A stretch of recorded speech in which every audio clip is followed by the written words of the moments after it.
সুপ্রিয় দর্শক, আসসালামু আলাইকুম। দেশ এবং দেশের বাইরে থেকে যারা যারা আমার ভিডিওটি দেখছেন সবাইকে জানাই অভিনন্দন। আশা করছি সবাই ভালো আছেন। আজকে আমি মাওয়া ঘাটের ইলিশ মাছের লেজ ভর্তা করে দেখাবো। মাত্র 10 মিনিটে ইলিশ মাছের লেজ ভর্তা করে আমি দেখাবো।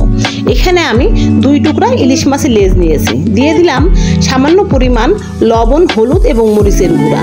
আমি খুব ভালোভাবে হাত দিয়ে ডলে ডলে আমি মাছগুলাকে মেখে নেব। তারপর আমি চুলায় একটা প্যান বসিয়ে দিব, দিয়ে দিলাম পরিমাণ মতো সরিষার তেল। অবশ্যই আমরা এখানে সরিষার তেল ব্যবহার করারই চেষ্টা করব। অবশ্য সরিষার তেলের পরিবর্তে সয়াবিন তেলও এখানে অ্যাড করতে পারেন, তবে ভর্তাটা সাধারণত আমরা সরিষার তেল দিয়ে করলে খেতে খুব টেস্ট লাগে। এখানে আমি মাছ দুটাকে আমি মিডিয়াম হিটে ভেজে নিব।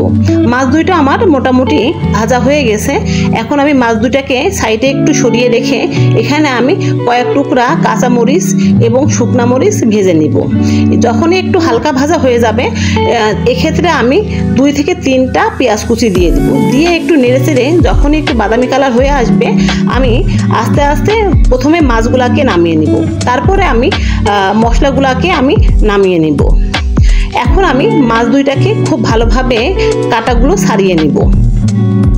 আমরা অনেক সময় হাত দিয়ে মাছ বাছতে পারি না বা বাছতে সময় লাগে, সেজন্য আমরা অনেক সময় শিলপাটা ব্যবহার করি বা ব্লেন্ডারে ব্লেন্ড করি। তবে হাত দিয়ে বেছে নিলে ভর্তার টেস্টটা কিন্তু দ্বিগুণ বেড়ে যায়।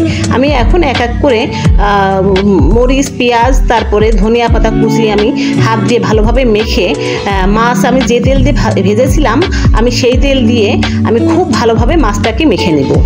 আমার মাছটাকে আমি একটু চেপে চেপে মেখে নিলে ভর্তাটা একটু মাখো মাখো হবে। আমার ভর্তাটা কিন্তু রেডি হয়ে গেছে।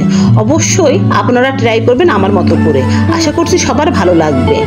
চলে আসবো নতুন কোনো রেসিপিতে। আজকের মতন আল্লাহ হাফেজ।